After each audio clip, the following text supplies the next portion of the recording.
वो क्या होता है? स्मार्ट स्टडी का राज है कम टाइम में सही तरीके से पढ़ना। कैसे बताए ना, जल्दी। नंबर 1, पहले क्लियर गोल सेट करो, जैसे कि आज क्या कंप्लीट करना है। Number 2, 25 minutes focus, 5 minutes break. Number 3, सिर्फ पढ़ना नहीं, बुक क्लोज करके याद करो, इसको बोलते हैं एक्टिव रिकॉल। नंबर 4, हर 3 दिन बाद रिवीजन। नंबर 5, फोन को दूर रखो।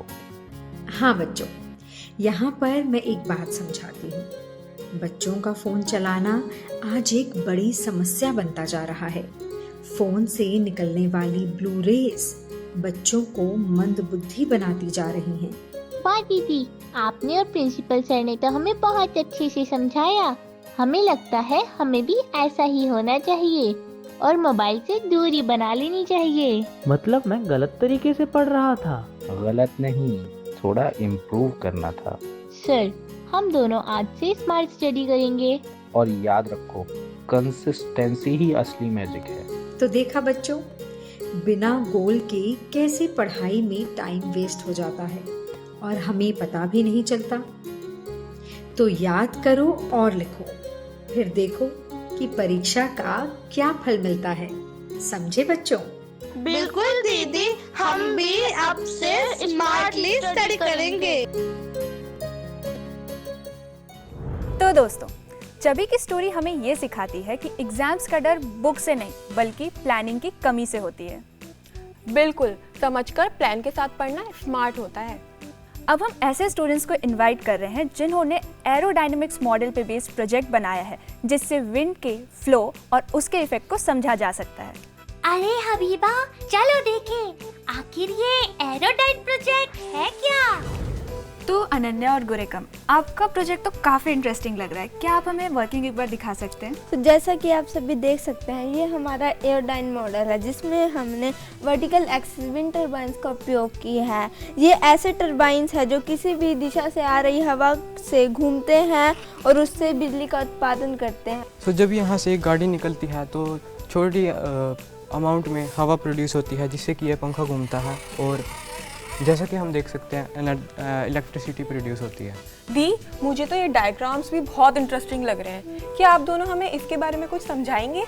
ये पहला डायग्राम है जिसमें हमने अपने मॉडल के इंट्रोडक्शन के बारे में बताया है कि किस तरह हमने इसमें इन वर्टिकल टरबाइंस का उपयोग किया है जिससे इलेक्ट्रिसिटी उत्पादित होती है।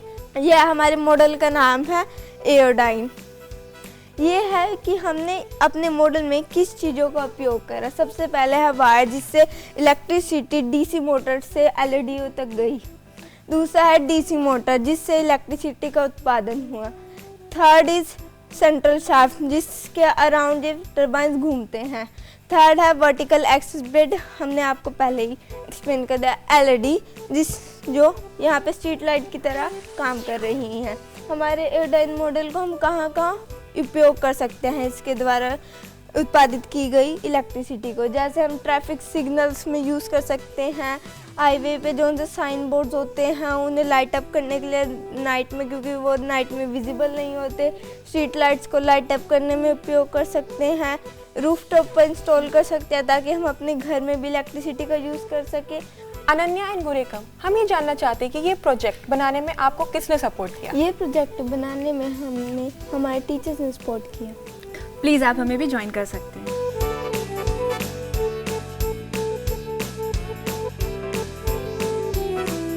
Let's welcome our junior innovators, Ananya and Gurekam from Konark Academy, Lardwa, Kurukshetra, Haryana.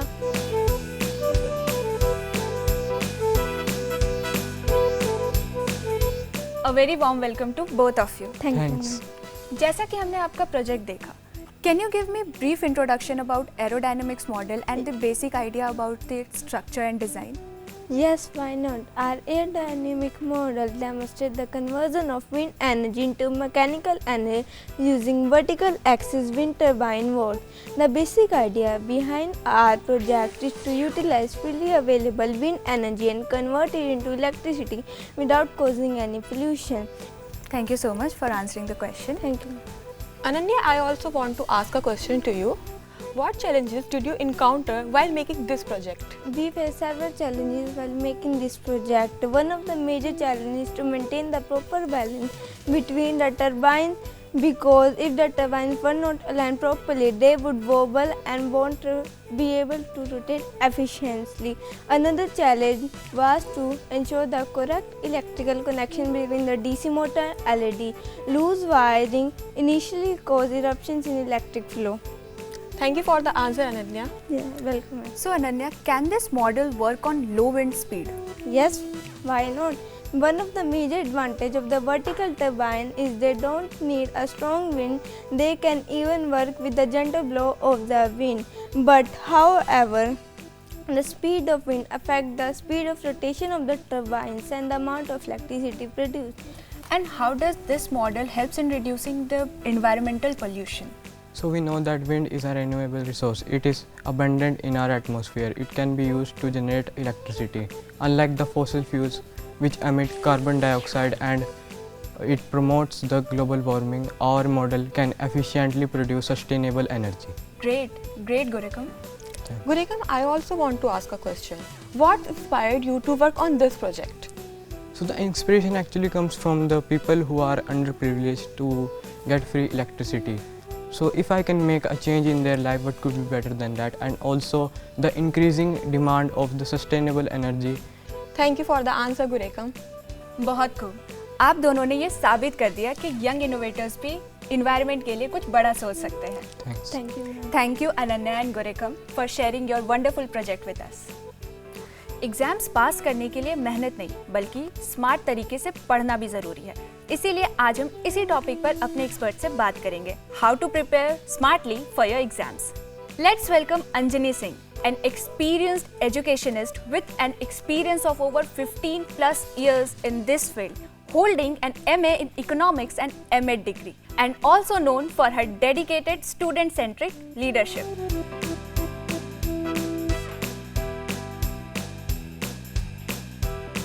Ma'am, आपका हमारे शो में बहुत बहुत स्वागत है। Thank you. मैम, एग्जाम्स के प्रिपरेशन में प्रायोरिटाइजेशन एंड प्लानिंग का क्या रोल होता है? देखिए, प्लानिंग का हमारे जीवन में बहुत इम्पॉर्टेंट रोल है और बच्चों के लिए, स्टूडेंट्स के लिए स्पेशली प्लानिंग, जैसे कि एक बहुत ही फेमस सेइंग है कि any task well planned is half done. तो बच्चों को प्लानिंग, जो बच्चे प्लानिंग से स्टडी करते हैं और प्रिपेयर करते हैं अपने एग्ज़ाम के लिए, उनको लास्ट मिनट में रश नहीं करना पड़ता। कौन सी टॉपिक उन्हें डिफ़िकल्ट लगती हैं, किस में उनको ज़्यादा टाइम देना है, किस में कम टाइम देना है, ये वो प्रॉपरली अगर प्लान कर लें तो वो बिल्कुल स्ट्रेस फ्री होकर एग्ज़ामिनेशन हॉल में एंटर करते हैं। अदरवाइज़ क्या होता है कि बच्चे लास्ट मिनट रश करते हैं, बहुत ज़्यादा टेंशन में आ जाते हैं, स्ट्रेस में आ जाते हैं और जो टॉपिक उनकी अच्छे से तैयार भी होती है, उस कन्फ्यूजन में वो अच्छे से आंसर कर नहीं पाते। तो प्लानिंग की बहुत इम्पॉर्टेंट रोल है। एंड सिमिलरली जो आपने कहा प्रायोरिटाइजेशन भी बहुत इम्पॉर्टेंट है, बिकॉज सभी चैप्टर्स की, सभी टॉपिक्स की अपनी एक वेटेज होती है।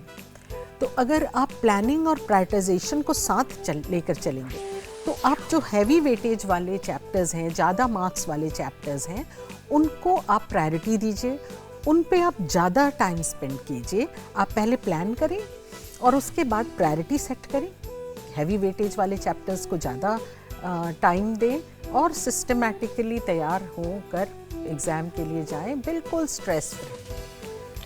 थैंक यू मैम, आपने इतने अच्छे से हमें समझाया कि किस तरह से हमें प्रिपेयर करना चाहिए। मैम, मेरा भी एक क्वेश्चन है आपसे। हाँ जी। मेमोरी एंड स्लीप रिटेंशन के बीच में क्या रिलेशनशिप है, आप इसके बारे में कुछ बताएंगी? स्लीप के बारे में तो देखिए बहुत रिसर्च वगैरह हुए हैं और सभी रिसर्च का जो एक कंक्लूजन आता है, जो सार आता है, वो यही कहता है कि हर बच्चे को, वैसे तो सभी को 6 से 8 घंटे की नींद आवश्यक है। बच्चों को भी, जो बच्चे देखा गया है रिसर्च में कि एटलीस्ट 6 to 7 आवर्स की स्लीप लेते हैं, वो उन्होंने जो भी तैयारियां की हैं, जो भी उन्होंने चैप्टर्स पढ़ा है और जो भी उनको पढ़ाया जाता है, वो अच्छी तरह से रिटेन करते हैं। जो बच्चों की नींद पूरी नहीं होती वो टॉपिक्स को भूल जाते हैं, कंफ्यूज्ड हो जाते हैं, ओवरलैप कर लेते हैं कई टॉपिक्स को। तो जो मैंने पढ़ा है उसके हिसाब से जब हम सोते हैं तो सारे दिन में हमने जो भी कुछ नया सीखा पढ़ा, ब्रेन उसको नींद के दौरान कंसोलिडेट करती है, मतलब वो सारे इंफॉर्मेशन आपके दिमाग में फिक्स होते हैं। तो जब आप नेक्स्ट डे उठते हैं और आप रिकॉल करते हैं जो आपने पढ़ा है तो वो आपको सारा याद रहता है। जो बच्चे स्लीप डिप्राइव्ड बच्चे होते हैं, नींद उनकी पूरी नहीं होती या साउंड स्लीप नहीं लेते, वो अपनी पढ़ी हुई समझी हुई टॉपिक्स में कंफ्यूजन उनको हो जाता है। तो नेचुरली फिर इन सब चीज़ों का इफ़ेक्ट एग्ज़ाम में आता है, वो जिस तरह से एक्सप्रेस करते हैं आंसर्स में उसमें आता है। यस मैम, मुझे नींद तो बहुत आती है लेकिन अब से मैं ध्यान रखूंगी। और मैम, मुझे भी पढ़ाई करते हुए बहुत नींद आती है। मैं भी अब से ख्याल रखूंगा कि मैं पढ़ाई पर कंसंट्रेट ज़्यादा करूं और नींद पर थोड़ा कम सोऊंगा, मगर टाइम से।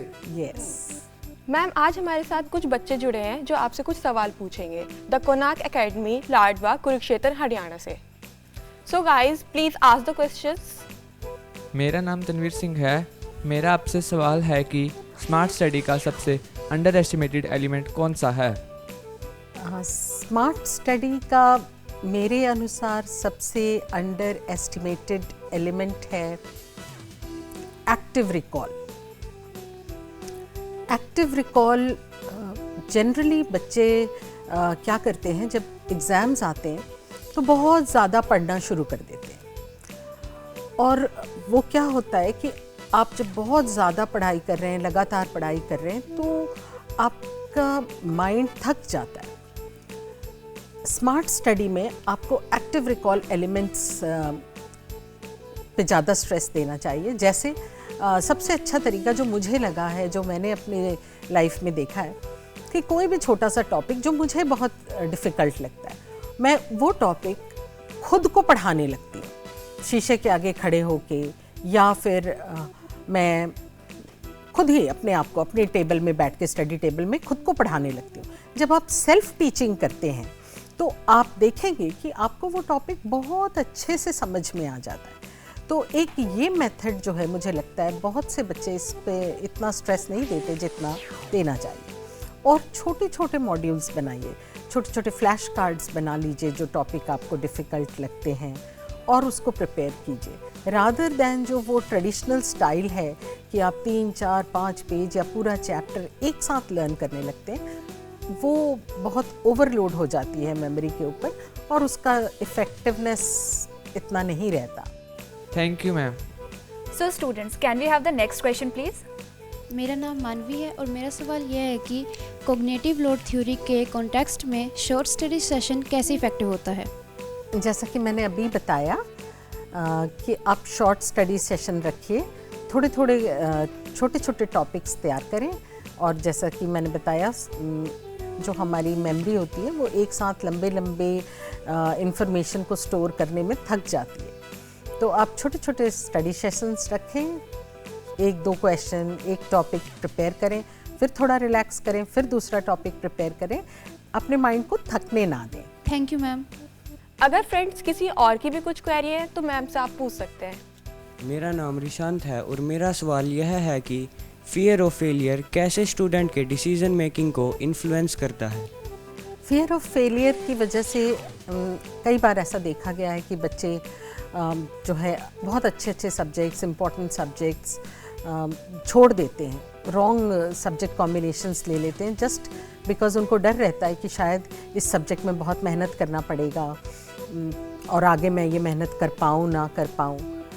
तो फेलियर को आप इतना ज़्यादा अपने माइंड पे हावी मत होने दें और बिल्कुल स्ट्रेस फ्री होके जो मैंने टिप्स दिए हैं, आप शॉर्ट टॉपिक्स तैयार करें, सिस्टमैटिक प्लानिंग रखें और प्रायोरिटाइज़ करें और फेलियर के बारे में ना सोचें। अगर बाय चांस आपके परफॉर्मेंस आपके मन मुताबिक नहीं भी है तो वो आपको कुछ सिखा करके जाएगी और उससे जो लेसन है वो लें और अपने सब्जेक्ट चॉइस में, अपने करियर चॉइस में बिना डर के फेलियर का डर ना रखें। और कॉन्फिडेंस के साथ आगे बढ़ें। Thank you ma'am. मैम, मुझे भी एग्जाम से पहले बहुत डर लगता था, पर आज आपकी बात सुन के मैं बिल्कुल मोटिवेटेड हो गया हूँ। अब मुझे एग्जाम के पहले बिल्कुल डर नहीं लगेगा। Thank you ma'am. Thank you. तो दोस्तों, आज हमने जाना कि एग्जाम्स में सक्सेस सिर्फ ज़्यादा पढ़ने से नहीं बल्कि समझकर, प्लानिंग के साथ और स्मार्ट तरीके से पढ़ने से ही मिलती है। बिल्कुल, अगर स्ट्रेटेजी सही हो तो स्ट्रेस अपने आप कम हो जाता है। थैंक यू मैम, आप हमारे शो में आए और हमारे स्टूडेंट्स के क्वेश्चंस का आंसर्स दिया। Thank you so much ma'am for coming our show. Thank you.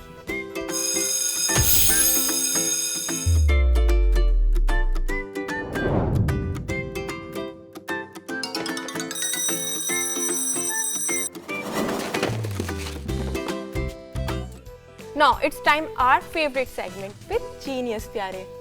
Genius, बच्चे स्मार्ट है और स्मार्टली क्विज खेलना जानते हैं। Alright then, let's begin.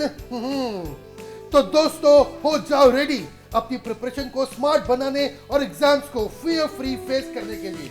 तो चलिए शुरू करते हैं आज की क्विज। तो मेरा पहला सवाल ध्यान से सुनना। बोर्ड एग्जाम्स में मार्क्स बढ़ाने के लिए कौन सा फैक्टर सबसे ज्यादा इंपॉर्टेंट होता है? और आपके ऑप्शंस हैं option A quantity of answers, option B presentation concept and clarity, या फिर option C fast writing only. बताओ क्या है इसका सही जवाब? बताओ बताओ, सोचो सोचो, बोलो बोलो। क्या जीनियस मैं दे दूं उसका जवाब? अरे क्या नाम है तुम्हारा? Habiba. Oh Habiba my dear, तुम तो इसका सही जवाब दोगी ही। इन प्यारे प्यारे बच्चों से पूछते हैं कि क्या है इसका सही जवाब। My name is Dhruv and answer is option B, concept and clarity. और ये है बिल्कुल सही जवाब। हो जाए जोरदार तालियां।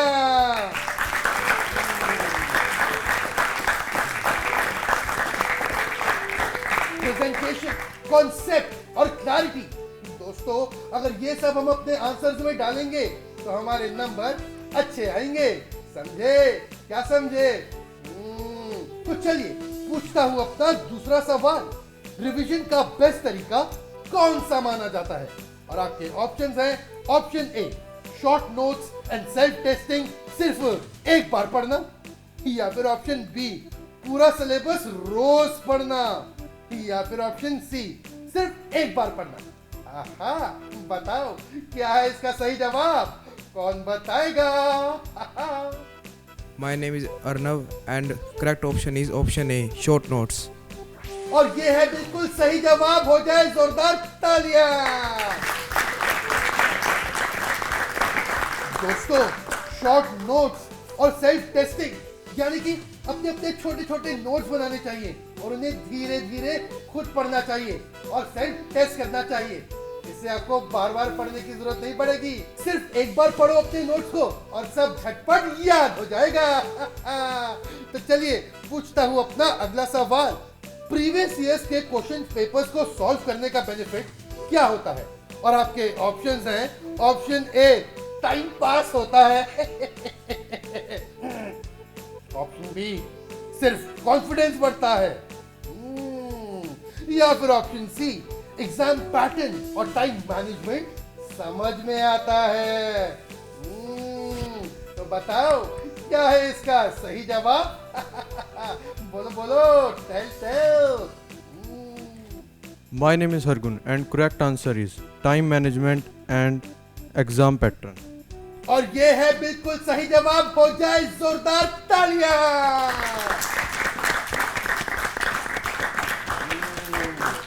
दोस्तों, प्रीवियस ईयर्स के क्वेश्चन पेपर सॉल्व करने से हमें एग्जाम के पैटर्न के बारे में समझ में आता है। हमें पता चलता है कि हमें एग्जाम में अपना टाइम मैनेजमेंट कैसे करना चाहिए। समझे? क्या समझे? सही समझे। तो चलिए पूछता हूँ अपना अगला सवाल। ध्यान से सुनना। स्टडी ब्रेक्स क्यों जरूरी होते हैं? और आपके ऑप्शन है ऑप्शन ए टाइम वेस्ट करने के लिए, ऑप्शन बी ब्रेन को रिफ्रेश और ओवरलोड को कम करने के लिए, या फिर ऑप्शन सी सिर्फ मोबाइल यूज करने के लिए। तो बताओ क्या है इसका सही जवाब? बताओ बताओ, कौन बताएगा? बताओ बताओ। I am Vedika and right answer is option B, to reduce overload and refresh the brain. और ये है बिल्कुल सही जवाब। हो जाए एक बार फिर से जोरदार तालियां। दोस्तों, पढ़ाई करने के बीच में हमें छोटे छोटे ब्रेक्स लेने चाहिए। इससे हमारा ब्रेन रिफ्रेश होता है और हमारा ब्रेन जो ओवरलोड हो जाता है ना पट पट के, वो थोड़ा लाइट हो जाता है, समझे? तो चलिए अब पूछता हूँ आपसे अपना आखिरी सवाल, ध्यान से सुनना। एग्जाम के एक दिन पहले हमें क्या करना चाहिए? और आपके ऑप्शंस हैं। ऑप्शन ए, पूरा सिलेबस नए तरीके से पढ़ना चाहिए। ऑप्शन बी, रात भर जागना चाहिए। या फिर ऑप्शन सी, लाइट रिवीजन करना चाहिए और प्रॉपर स्लीप लेनी चाहिए। बताओ क्या है इसका सही जवाब? जीनियस, मैं बताऊं? मुझे पता है इसका आंसर। अरे मुझे पता है, तुम्हें तो पता ही होगा, तभी तो पास हो गई थी पिछले साल एग्जाम में। हाँ बताओ बताओ, तुम ही बता दो। नहीं, बच्चों से ही पूछते हैं। हाँ ठीक है, तो बच्चों तुम ही बता दो क्या है इसका सही जवाब? My name is Shubkarman and correct answer is light revision and proper sleep. तो हो जाए सही। लगता है जीनियस की नींद पूरी नहीं हुई है, इसलिए सही से क्वेश्चंस नहीं पूछ पा रहा है। हाँ, क्या कहा? ओह, मैं नींद में हूँ। लगता है चाय नहीं मिली है आज। हाँ? तो मैं कह रहा था कि इस बच्चे ने जो जवाब दिया है वो है बिल्कुल सही जवाब। हो जाए तालियां।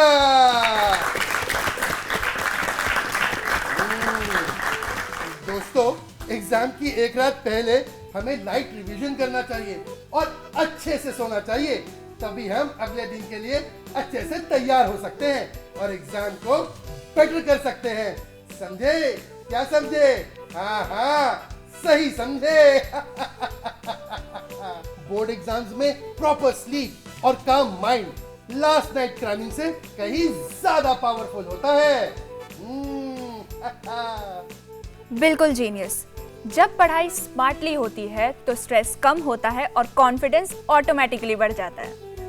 बिल्कुल फ्रेंड्स, हेडिंग, कीवर्ड्स, डायग्राम्स और नीट हैंडराइटिंग एग्जामिनर को इम्प्रेस करती है। तो आज के प्रोग्राम के लिए इतना ही। और अपना फीडबैक देना ना भूलें ऑन आवर ईमेल masti-ki-pathshala@dd@gmail.com। अगले एपिसोड में कुछ नई कहानियाँ, कुछ जादुई ट्रिक्स, कुछ इंटरेस्टिंग क्विज और कुछ बेहतरीन लोगों के साथ फिर से पाठशाला में मिलेंगे। So friends, plan smart, study smart और परफॉर्म स्मार्ट। बाय।